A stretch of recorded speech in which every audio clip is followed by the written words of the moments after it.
let's now move on to the key topic of the day, Nigerian politics. This is where I got to know you more. And saw a lot that you did in Nigeria. Nigeria has been through a lot of, government in the past, military dictatorship to civilian in 1999. And to the recent, most recent government, Buhari's government, where you protested in 2017, to be precise, I think around 15th of August in 2017, after he had spent over 100 days in London receiving medical treatment. Where did the journey of, activists, started from? And also, how did they fight against Nigerian government? You so get upset with, tackling Nigerian government that, there's so many followers now that you've got. They love your activism. They love to follow you till the time they followed you in 2017 to Wuse Market. Yeah. So let's take it from the time that you started. What led you to start, protesting against Nigerian government? When I was little, when I was just a teenager, my father had a famous quote in the house. I didn't understand what he was talking at the time because my father was filled with too much big grammar. We are not he said justice, he said. Yeah. And he would say things, anywhere you see injustice, fight it, or else it chops your head off. And I'm like, God, what can chop my head off? So we always had that in the house. And like I said earlier on in this interview, my rebellious streak, my activism started from the house. You said it. Because I couldn't stand how my father at the time was running the household. He was like a dictator. And I felt it was injustice. So I was fighting injustice. That's why you say you shouldn't, it could chop off your head, and you actually use it against him. Yeah. Interesting. So that is where all of that started. As a child, I had a room filled with toys. Like I said, I come from a very warm and loving place. I was used to a life of plenty. So I didn't have to hoard anything. It was just me and my kid brother. So I didn't come from a place of want. Yeah?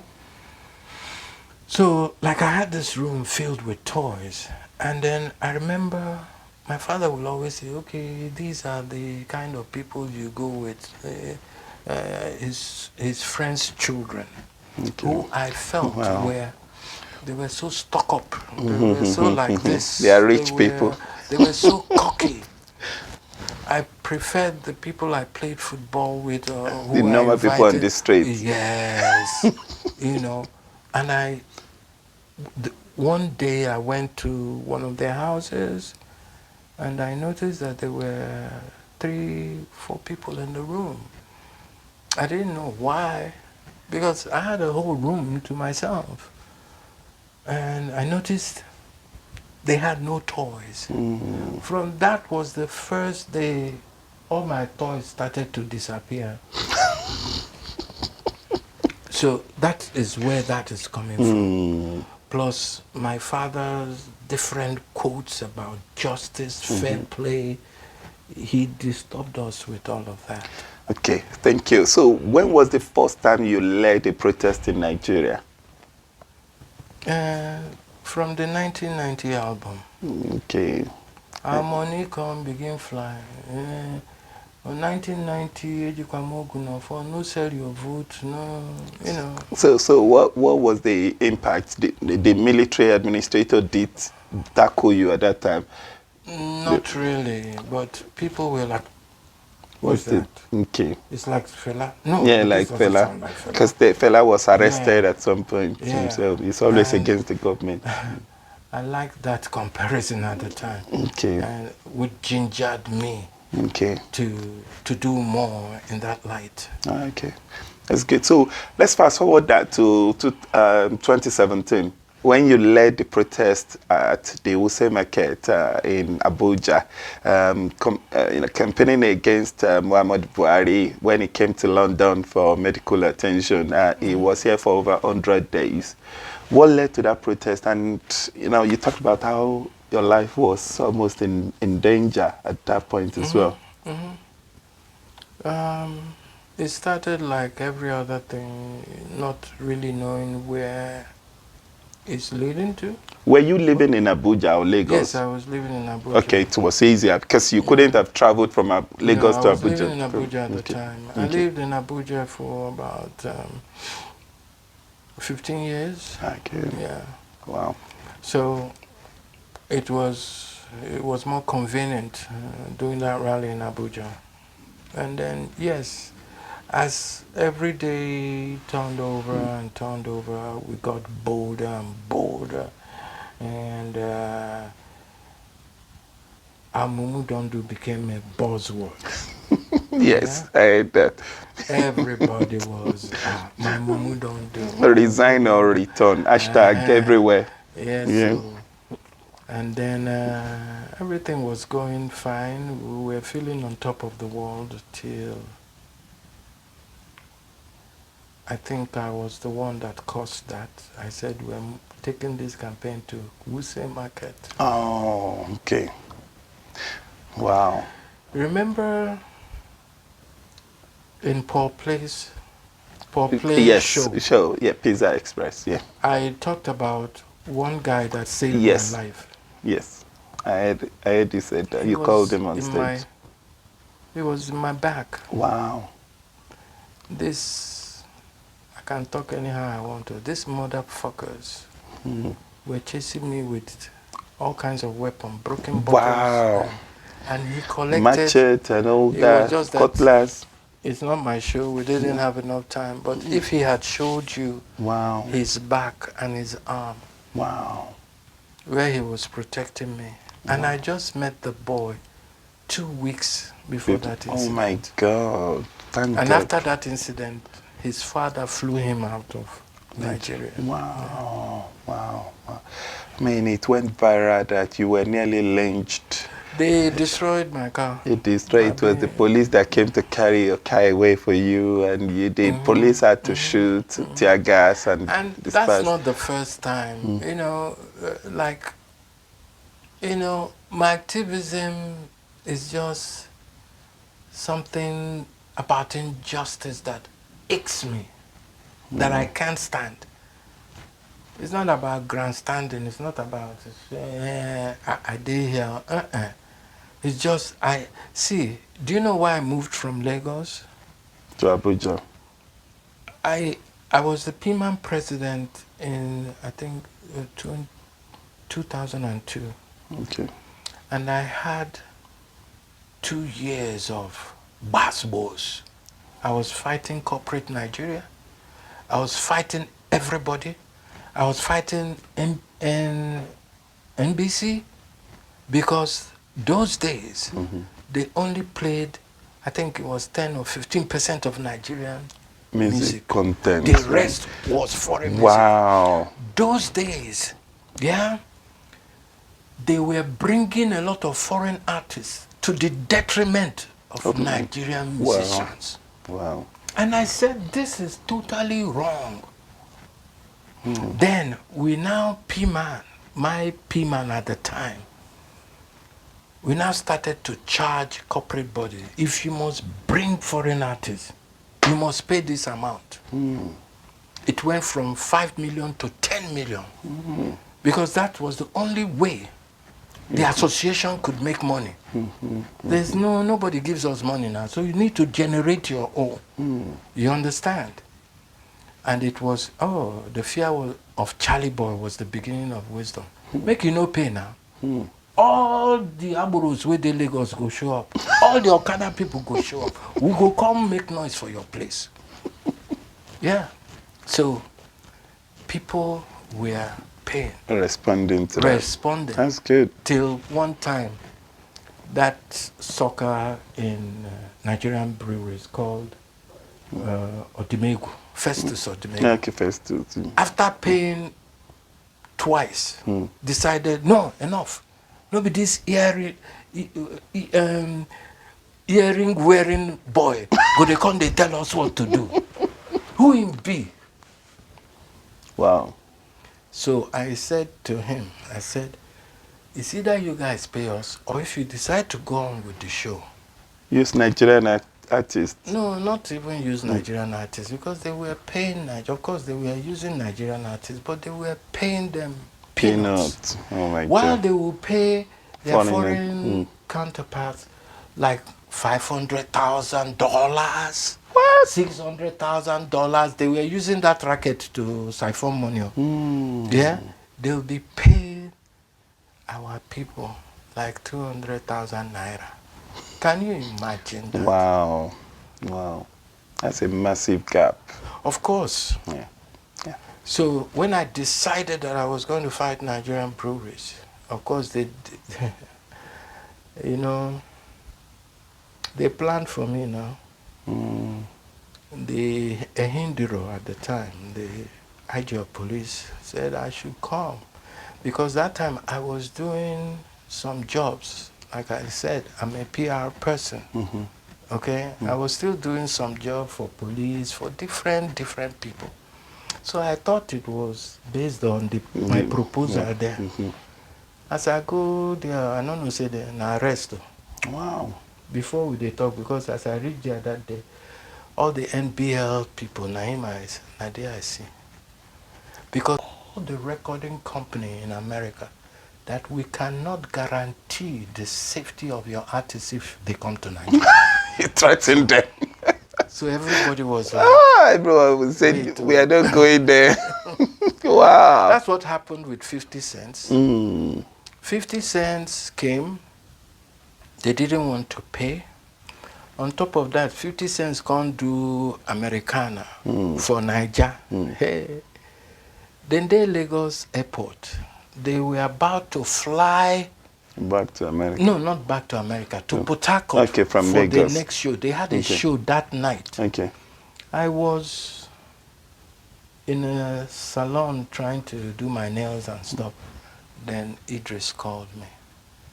Oga, come, or they won't kill your boy. Oga, come, they won't. Who they kill you? He said, now 50 cents people. Oh. They say me, I no fit sit down for first class. Why? Wow. Quick, now so I take come out. I go for the first Okada this thing. Oh yeah, boys. Oh yeah, boys. Oh yeah, boys. Wow. Oh yeah, bro. Come. Where would they go? Would they go airport? Wow. That was how I arrived at the airport with more than 5,000 Okada people. Wow.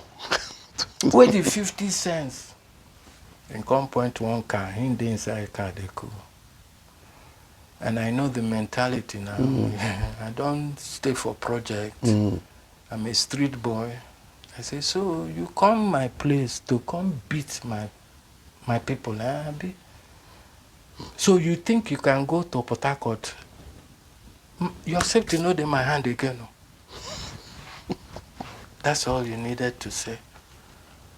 So he was trying to be apologetic and all of that, but it was too late. So, and for me, it was about Nigerian breweries. I'm gonna get you motherfuckers. Do you know what happened? They never left that airport. They went that night back to America. Wow. That in Nigeria breweries, wow, because they had about 4 other shows. Wow. They were livid. They were angry.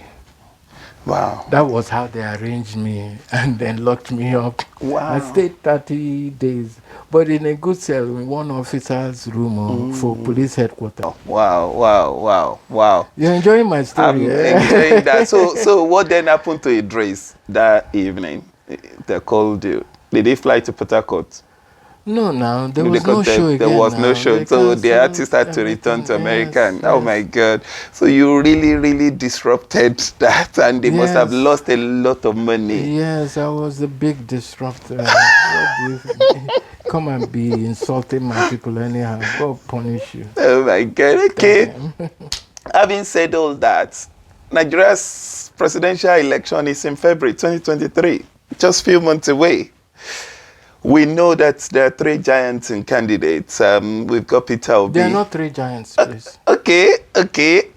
We've got Peter Obi. I interviewed Peter Obi myself on the K90 show. We've got Atiku and we've got Tinubu. Those are the three key candidates that a lot of people are talking about. We know that there are insecurity in Nigeria, a lot of insecurities, kidnapping, people's lives no longer, valued. Samuel Okposo came on here. He was filming on K90 show. We've had so many, Frank Edwards, a lot of artists from Nigeria has been to K90 show, and they've, raised concern around the insecurities, Sina, Chada, a lot of them. It's sad to hear all of these things. What is your opinion about the February general election coming up in 2023? Do you have your own preferred candidate? And what is your view about the current state of play in Nigeria? In addition to insecurity, Nigeria's presidential election coming up, we also know that the economy is not in good shape. Dollar and pound to naira, they are skyrocketing. Currently ahead, as of yesterday, is about 910 naira to £1. When I arrived into the country in the UK, it was 250 naira to £1. But now it's 910 naira. This is shocking. Dollar has skyrocketed to 800 naira to $1. This is not looking good for the country. What can you make of all of this?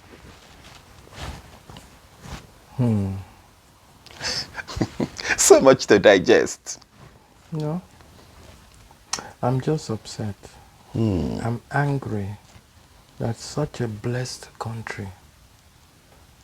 Do you know what it means that the very worst of us is leading the very best of us? The very worst leading the very best. Like as you can see, the formation in Aso Rock, where professor, they do boy for somebody who no get school sat. They say a country is deserving of the kind of leadership. This is decades of years for our docility and our inaction. I always say to young people, regardless of what you're bequeathed with, look at me, coming from a posh background. No be my papa trained me for school, so that's some measure of contribution. But that's all he did to equip me in this life. The rest I had to go sort it out myself. So, and I told you in the beginning of this interview that there are people who come from very ordinary, maybe their parents don't even get money to train them for school self. But yet, they made a success. They made it, So, I keep telling young people, yes, we know my generation. Yeah, I'm a baby of the early 50s. My generation is responsible because we see these things, they come. We don't really do anything about them. The children that were born after the Civil War, that is people born after 1970, all they saw was rubbish Nigeria now. They never saw any good in Nigeria. You understand? But we were born way before the war. We knew how Nigeria used to be. Not to say that there were no corruption in those days. No. But people, they had the fear of God. People promoted integrity, promoted good values and principle over money or get rich quick. You understand? It was after the Civil War, that's my own opinion, or it's my own opinion, that things started dipping. That we had scavenger, riffraffs occupying the political space. And because The thing wrong with Nigeria, with we Nigeria, my thief better pass your thief. So if na my thief, they government, oh, forget am. If na my thief, my tribesman, they for government. Forget am. Good, leave am like that for me because I'm benefiting. If na your own thief, your tribesman, they, you know, say in the fuck up, you know he's not doing the right thing. You go say leave am for me like that. So And that is how wrong. do we get out of that? So thank God in all of this mess is Atiku not part of that whole system. We never hear what Obasanjo tell us about Atiku. One of the Nigerian leaders, I don't care what you think, because there are no saints in this world that I respect and I love, is OBJ. If I had known what I know now, then, I know for tackle OBJ. I for work, make him get that third term. Because I know him for fix certain things that we won't be suffering what we are suffering today. So if you ask me which candidate, my candidate now young people will get sense. And those young people who then they talk about, na Peter Obi. As far as I'm concerned, that person then they talk about, in the person of Peter Obi, now the only one way he talk be different from all these jabajantis. I mean, at Tinubu I won't talk. When he get Lagos, he won't get Nigeria. Emiloko, body they shake, hand they shake, everything they shake. Now that one we won't do. Shebi, Buhari don't enter plane, come London again. Make I see waiting on where they London go do am. We don't try, we dey Nigeria, shout, we come back. Make I see what you go do now. I been Atiku, where Obasanjo don't tell us about how he experienced. Wow. Then for this age, when people they talk about issues, how we can progress and get on with our bloody life. They say, na religiosity, na tribalism. Na there we still there. Igbo man is, Hausa man is. Na there we still there. Christian is Muslim. We need to So dump all of how those. are we going to have this change? But you see, as bad as it is, my brother, why they follow all these young people, they work out? Yes, I know that they ginger me. They make me feel useful. At my age, they are the ones responsible for my youthfulness. I've learned a whole lot from the exceptional youths of Nigeria. I've learned from them. And in those exceptional youths, I have found hope that there is light at the end of the tunnel.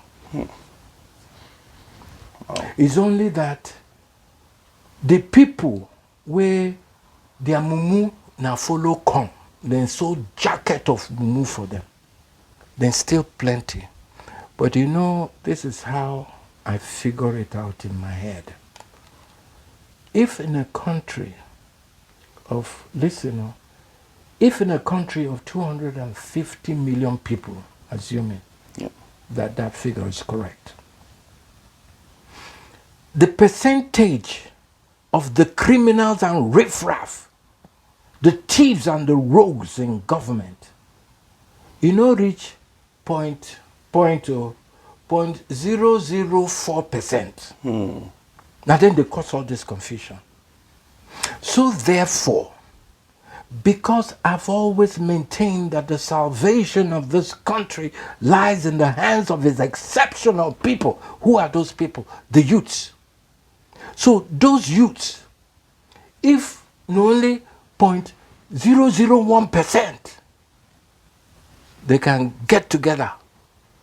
That's my job as the area father, to put them that 0.001%.